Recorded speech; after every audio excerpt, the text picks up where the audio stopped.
কোন রকমের কোনো বিশৃঙ্খলা সৃষ্টি হয়নি। এবং ওনার আসার পর পরেই যেখানে একটি মসজিদ মাদ্রাসা, যে মসজিদে মানুষ ইবাদত করেন, যে মাদ্রাসা থেকে লক্ষ লক্ষ ছাত্ররা কোরআন এলেম শিক্ষা করে সেখান থেকে বের হচ্ছেন। আজকে আমি ধিক্কার জানাই যেই তৌহিদি জনতা নামে যে দল এই মাজারে হামলা করেছেন, ওনারা বলতেছেন ওনারা কি ইসলাম প্রতিষ্ঠিত করার জন্য বলছেন। আমি ছোট্ট একটি কথা বলবো, আপনারা সবাই অবগত আছেন ইসলাম মানে শান্তির ধর্ম। আমরা সেই শান্তির ধর্ম চাই। ছাত্র জীবনে শুনেছিলাম যশোরের মাগুরা কলেজের অধ্যাপক মাওলানা দলিল উদ্দিন সাহেব এক প্রোগ্রামে এসে বলেছিলেন, তিনি গাড়ি থেকে নামার পরে শুনতে পেলেন ইসলামও নাই শান্তিও নাই। এই কথা শুনে তিনি অত্যন্ত আনন্দিত হলেন। ম্যানেজিং কমিটির ঘরে যাওয়ার পর ওনারা বললেন খাবার আনলেন, তিনি বললেন ভাই খাওয়ার প্রয়োজন নেই, আপনাদের এলাকার মানুষ ইসলাম প্রিয়। তিনি বললেন হুজুর আপনি জানেন না আমাদের মেম্বার সাহেবের ছেলে ইসলাম উত্তরপাড়ার শান্তিকে নিয়ে আজকে এক সপ্তাহ হলো পলাতক। সেই মিছিল বের হয়েছে ইসলাম নাই শান্তি নাই। এই তৌহিদি জনতা সেই বলৎকার সেই অশুভ কাজের সাথে লিপ্ত। এই ইসলাম তারা কায়েম করতে চায়। আমরা শান্তির ধর্ম ইসলাম চাই, চান কি চান না? আমরা আজকে এই কথা বলবো। আজকে যিনি এসেছেন তিনি হযরত শাহ আলী বুগদাদি, তিনি একজন হক্কানি পীর, হক্কানি ওলি আল্লাহ। ওনার মাজারে যারা নাকি আজকে হামলা করে এই কাজ করেছেন, ভাঙচুর করেছেন, সেটা তীব্র নিন্দা জানাই। স্বরাষ্ট্র মন্ত্রণালয়ের প্রতি আহ্বান করব অনতিবিলম্বে আপনি তদন্ত করে সেটার সুস্থ বিচারের ব্যবস্থা করবেন। এই বলে আমি আমার সংক্ষিপ্ত আলোচনা শেষ করছি। আল্লাহ হাফেজ। আসসালামু আলাইকুম।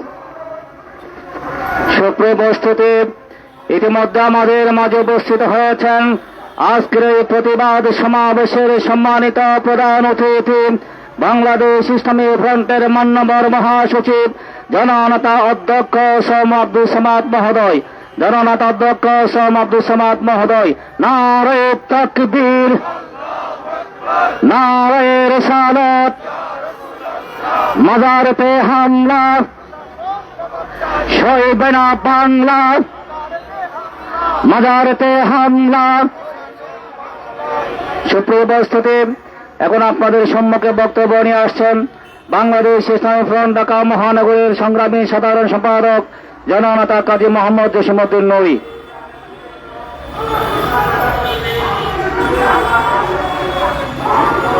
বিসমিল্লাহির রহমানির রহিম। আলহামদুলিল্লাহি রাব্বিল আলামিন, আসসালাতু ওয়াসসালামু আলা আশরাফিল আমবিয়া ওয়াল মুরসালিন ওয়া আলা আলিহি ওয়া আসহাবিহি ওয়া আহলি বাইতিহি আউলিয়ায়ে মিল্লাতিহি উলামায়ে সুন্নতি ওয়ান নাজম আজমাইন।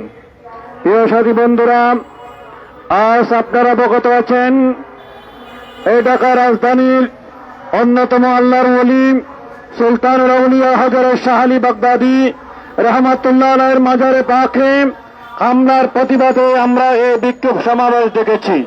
এই বিক্ষোভ সমাবেশের আজকে প্রধান অতিথি বাংলাদেশ ইসলামী ফ্রন্টের মান্যবর মহাসচিব আল্লামা অধ্যক্ষ সোম আব্দুল সামাদ মাদ্দাজিল্লাহুল আলী এবং অন্যান্য নেতৃবৃন্দ, সাংবাদিক বন্ধুরা, বিশেষ করে বিভিন্ন সুন্নি মাদ্রাসার উলামা তলবা, বিশেষ করে আল্লাহ দরবার শরীফের সাজ্জুদা নশীন সৈয়দ শাহ সুফি আবরার ইবনে শিহাব মাদ্দাজিল্লাহুল আলীর নেতৃত্বে ওনার নির্দেশক্রমে দরবারে পাকের ভক্তবৃন্দ যারা এসেছেন সকলের প্রতি কৃতজ্ঞতা ও সকলকে অভিনন্দন জানাচ্ছি। এবং মাননীয় সরকারকে অবগত করার জন্য জানানো যাচ্ছে যে বিগত 5 তারিখ থেকে এ পর্যন্ত যত মাজারে হামলা হয়েছে, শুধু ইউনূস সকলকে উস্কানি দিয়েছেন, এ পর্যন্ত কোন বিচার বিভাগের তদন্ত করেন নাই। কিন্তু আমরা অবিশ্বাসিত হলেও সত্য, কিন্তু তৌহিদি জনতা নামে যেই সমস্ত ইহুদি জনতারা এই বাংলার জমিনে মাজার উপর আক্রমণ করতেছেন, শুধু বাংলার মাজার উপরে নয়, আল্লাহর কোরআনের উপরে আক্রমণ করতেছে। ঠিক কিনা ভাইরা? আল্লাহর কোরআন বলেছেন আল্লাহর ওলিদের জন্য কোনো ভয় নাই, চিন্তা নাই, তাদের জন্য কোনো পরেশানি নাই। এই সমস্ত ইহুদির প্রতাপ্তারা তৌহিদি জনতা নাম দিয়ে ইহুদির দালালেরা আল্লাহর ওলিদের উপরে আক্রমণ চালাচ্ছে। ইহুদি জনতারা শুনো, তোমাদেরকে বলে দিতে চাই, জুড়িয়ে দেশের ওলিয়া উলিয়ার সুবিধার বেশদের অনুসারীগণ সুন্নি জনতা যখন কাফনের কাফন বেঁধে রাস্তায় নামবে, তখন তোমাদের পালানোর জায়গা থাকবে না, ঠিক কিনা? এই জন্য মাননীয় সরকার বাহাদুরকে জানাতে চাই, অনতিবিলম্বে শাহ আলী বাবা রহমতুল্লাহের মাজার পাকে যারা হামলা করেছে তাদেরকে বিডি ফুটেজ দেখে দেখে আইনের আওতায় এনে দৃষ্টান্তমূলক শাস্তি দিয়ে এই দেশের সুবিবাদী সুন্নি মুসলমানদেরকে শান্ত করুন। যদি এটার উপযুক্ত শাস্তির ব্যবস্থা না করেন, না হলে আপনি বেশি দিন গদিতে টিকে থাকতে পারবেন না, ঠিক কিনা?